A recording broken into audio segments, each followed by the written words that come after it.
안녕하세요.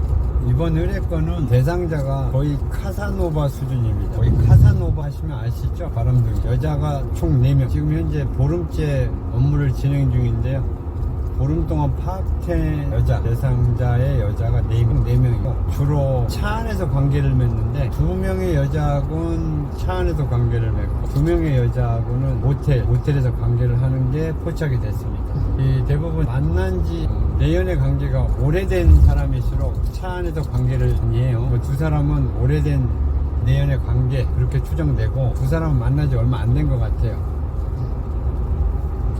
그리고 저희가 차가 3대가 추적하는 이유는 대상자 본인 차로는 절대 안 움직여요. 본인 차로는 출퇴근하고 자영업하는 회사 운영하시는 대표자이기 때문에 본인 차로는 운행을 안 합니다. 거의 상간녀, 대상자의 상간녀 차로 이동을 많이 해요. 그리고 한번 의뢰인께서 걸렸어. 위치 추적기를 직접 조사를 하기 위해서 위치 추적기를 몇 번 부착을 하고 녹음도 하고 해서 몇 번 걸린 분이에요. 그래서 대상자가 자기 차에 어떤 기계장치가 돼 있을 거라는 그런 의심을 하고 있기 때문에 본인 차로는 내연녀를 만날 때 절대 움직이질 않아. 내연녀 차로 움직인다는 거예요. 그리고 의뢰인분께서 블랙박스의 메모리 칩을 수시로 확인한다는 걸 알아. 요즘 차들은 블랙박스 메모리 칩을 뺀다던가 문을 연다던가 그러면 스마트폰에 앱으로 전송이 돼요. 문자로 실시간으로 푸시 알림으로 온단 말이에요. 내 차를 누가 건드렸다, 문을 열었다.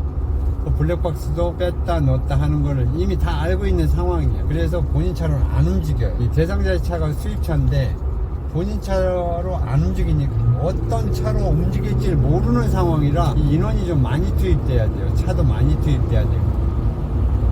지금 장마철인데 비가 상당히 많이 오고 있습니다. 바깥에 추적하기가 지금 상당히 난해한 상황이에요.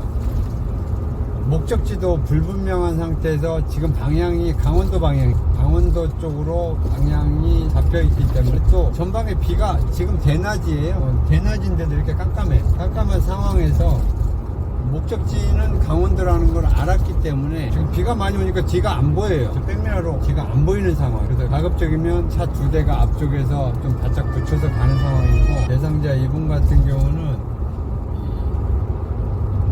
이게 언변이 좋아요. 말빨이 엄청 좋아. 그래서 저 여자를 내 여자로 만들어야겠다 생각을 하면 수단과 방법을 동원해서 언변이 좋아가지고 내 여자로 만들어버리는 그런 스타일. 의뢰인께서도 상당히 유머 감각이 뛰어나다는 거지. 남편분 남자로서 보기엔 별로 매력은 없어 보이는데 여자 쪽에서 봤을 때는 유머 감각도 뛰어나고 또 재력도 있고 모텔 2번 확보했고 또 차 안에서 관계를 맺을 때는 이거 상당히 좀 힘들겠구나 그렇게 생각을 했는데 모텔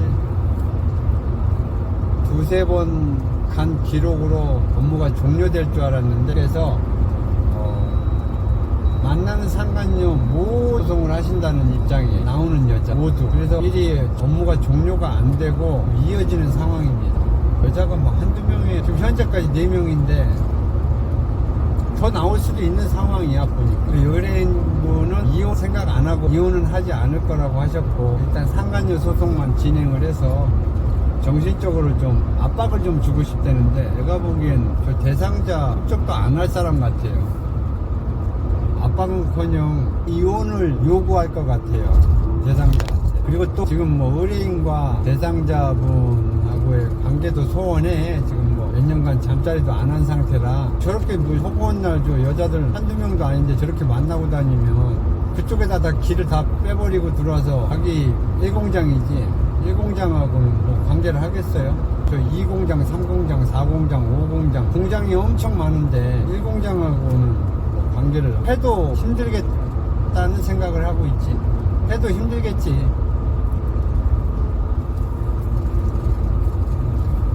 의뢰인분이 좀 그래도 차분하신 분이라 그렇지 성격 안 좋으신 분 같으면 벌써 요절을 냈지. 뭐 저 호구한 날 이건 완전히 대놓고 하는 스타일이잖아. 질질 흘리고 다니고. 그 대상자분은 스마트폰 비밀번호도 설정 안 해놨어요. 특이한 거 당근으로 채팅을 해. 당근으로. 이 사람 대상자가 당근으로 여자들과 채팅을 해. 당근으로 채팅을 하니까 모르는 거지 의뢰인이.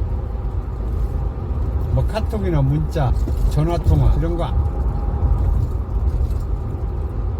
전화통화를 하더라도 다 삭제시켜버리지 통화 내역 자체를 알 수가 없고 자기는 떳떳하다는 식으로 얘기를 하면서 통화를 하고 통화 기록을 다 삭제하고 스마트폰에 자동 통화 녹음이라는 게 있잖아요. 통화한 이력이 없어 모조리 삭제하고 들어와. 그러니 알 수가 있나. 흔적이 안 나면 철저해. 많은 여자들을 만나니까 철저하게 행동을 하는데 이분 같은 경우는 상황을 모두 파악은 하고 있지만 애들, 어린 자녀들 때문에 참고 사는 거지. 지금 애들이 어려요. 아직 대상자는 40대 중반인데 아직 애들도 어리고 그래서 애들 때문에 곁에 붙어 있는 거지. 애들만 없었으면 벌써 이혼했다 그러죠. 갈라섰다고. 지금은 뭐 남편이 남자로 보이지도 않고 짐승으로 보이는데 짐승 그럴만도 해요. 배우자가 외도를 한다고 해서 이혼이 능사가 아니. 남자들은 돈을 주고라도 한두 번씩 바람이라고 할 수 없지. 돈 주고 하는 게 바람은 아니. 부정한 행위지. 근데 남자들은 밖에서 사회생활을 하기 때문에 여자를 만날 수도 있어요. 어쩌다 있다는 거지. 근데 이 사람 같은 경우는 호기심이 아니야. 병이야, 병. 남편이 바람핀다고 해서 무조건적으로 때려 죽일 놈 이혼해야지, 당장 묘절을 내고 이혼해야지, 그런 생각은 잠시 접어둬야 돼요. 우선적으로 내가 이혼을 함으로써 애들한테 어떤 피해가 갈지를 생각을 해야 돼요. 자녀들이 어리면 어릴수록 엄마의 손길이 많이 필요하거든. 엄마가 아무리 심하게 혼을 내고 야단을 치더라도 엄마는 엄마야. 엄마가 밉고 엄마는 맨날 나만 혼내, 엄마 싫어, 이렇게 생각을 자녀들이 해도 막상 엄마가 눈에서 안 보이면 이 모성애를 잊지 못해요. 엄마를 엄청 그리워하고 상처를 받으면서 자랄 수가 있다는 거예요. 저는 15년 전에 이혼을 해서 딸이 4살 때, 아들이 초등학교 1학년 때, 그때 이혼을 했어요.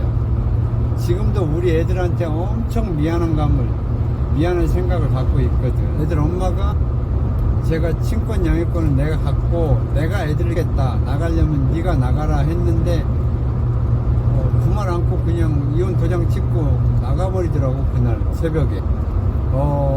언젠간 돌아올 줄 알았어. 며칠 있다 돌아올 줄 알았지. 내가 애들을 볼모로 잡고 있으면 애들 때문에라도 다시 들어올 거라는 생각을 했는데 그게 잘못된 생각이야. 여자들이 무서운 게 남편이 있고 남편을 때려 죽이고 싶고 막 그러면 애들 보면 남편 생각이 나고 애들도 같이 싸잡아서 미워지나 봐. 여자들이 그 핏덩이를 놓고 나갔는데 애들 생각이 안 날까요?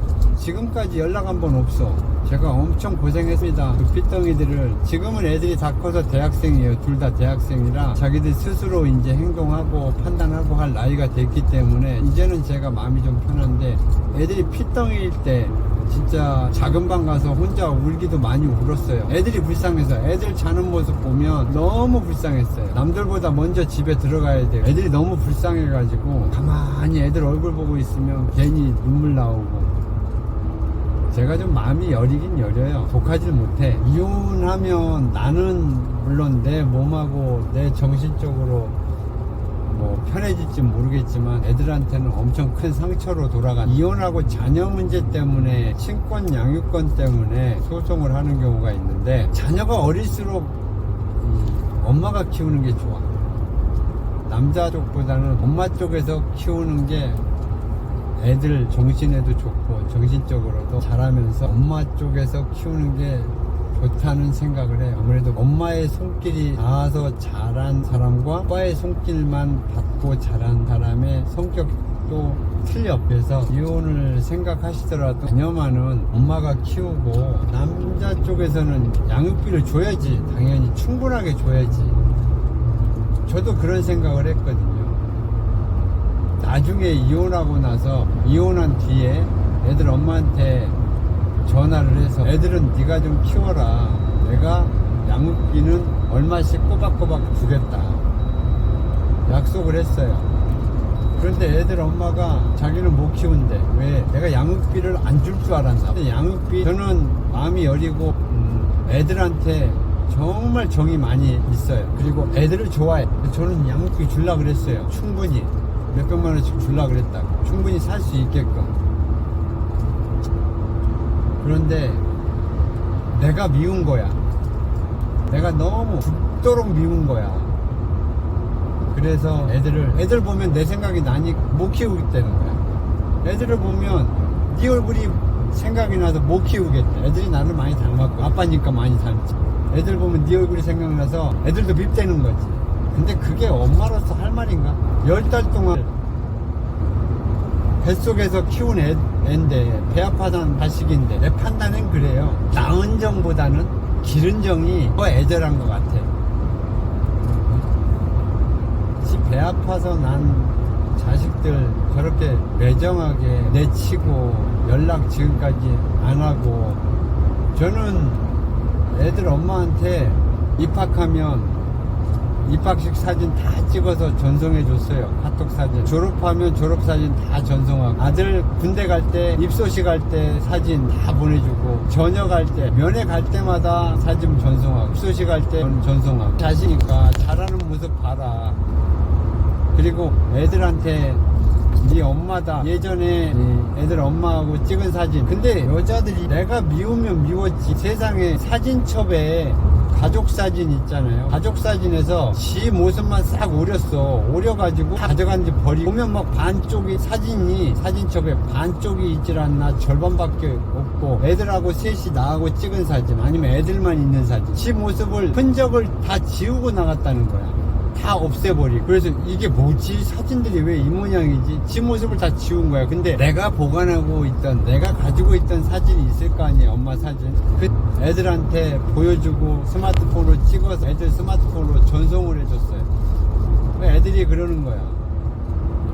엄마 사진을 왜 보내주냐? 필요 없다. 애들이 엄마를 지금 되게 미워해. 속은 어쩔지 모르는데 아빠를 생각해서 엄마 생각 안 난다, 엄마 밉다, 엄마 나쁜 사람이다, 말로는 그러고 내 앞에서는 그럴지 몰라도 속은 모르겠어. 우리 애들 속은.